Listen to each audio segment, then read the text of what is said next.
Whew, so a lot was covered. Let's dive even deeper. If we have a look at our application, our app module, you already see that the routing takes up some significant space in our app module.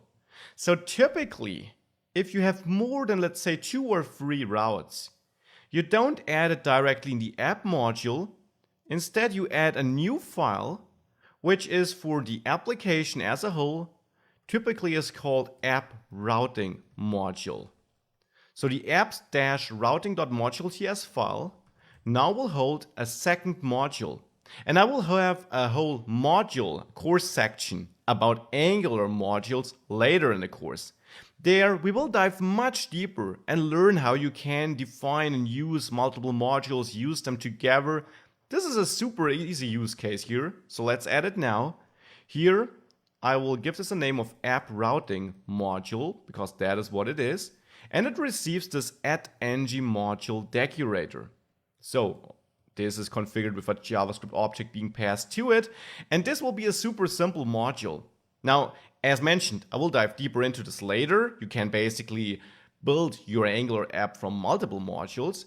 This simple module here will handle all our routing related tasks. So I will cut all my routes, this app routes constant, and add it in there. Of course, now I need to make sure that all these imports here are added.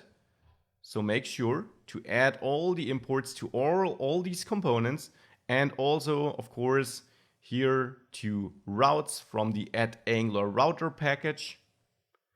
And you don't need to add declarations here because these components already are declared in your app module, and we will soon add the app routing module to this root module. So no need to redeclare them. This would actually even give you an error. We also have to remove the router module from here, from our root module. Therefore, we can remove the imports from the router package. Make sure to import router module in your app routing module now. So to add this import here. And now we need to configure something in ng module. We basically want to add imports again. We had this in the app module too.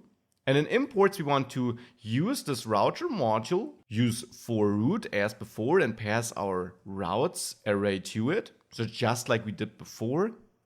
But that alone is not enough now, because as I mentioned, we simply want to use this app routing module to outsource our routes. Therefore, we need to add our app routing module back to our main module. And for this, we need to add the exports array here. And I just can mention it again. We will dive deeper into modules later in the course.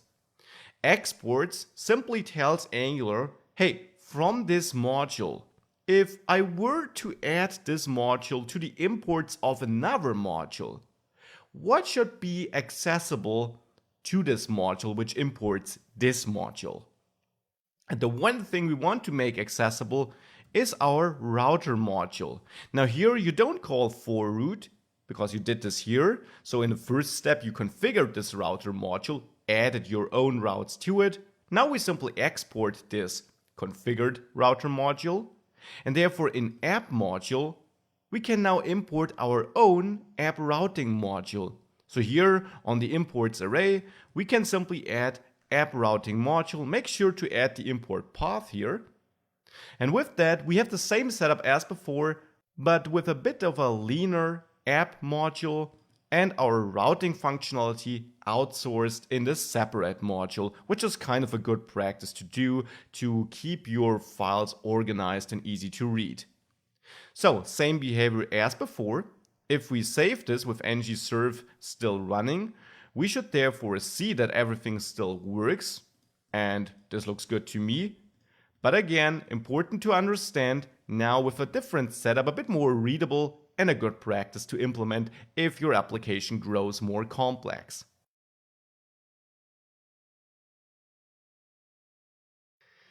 Throughout this section, you learn a lot about routing. You know how to set up routes, to load them both through router link or programmatically, how to pass params, query params, how to use that data, how to load different components, and much more.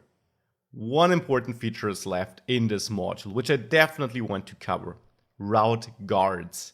So basically, functionality, logic, code, which is executed before a route is loaded or once you want to leave a route. Let's start with a simple use case. Let's say you only want to give access to your server component, your single server component, or the added server component if a user is logged in. Now, we're not going to add a full login functionality. For this, we will later have the authentication section in this course, but we will fake it for now. Still, we want to check this before any of our sub-routes here, so servers 3, servers 1, and then also the added routes are accessed.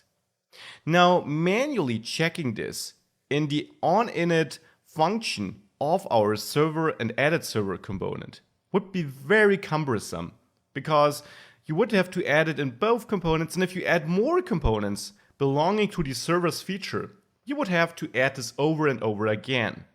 So therefore, we want to use a feature built into the Angular router running some code before a component is loaded. We will use the can activate guard, and we will do so in the next lecture.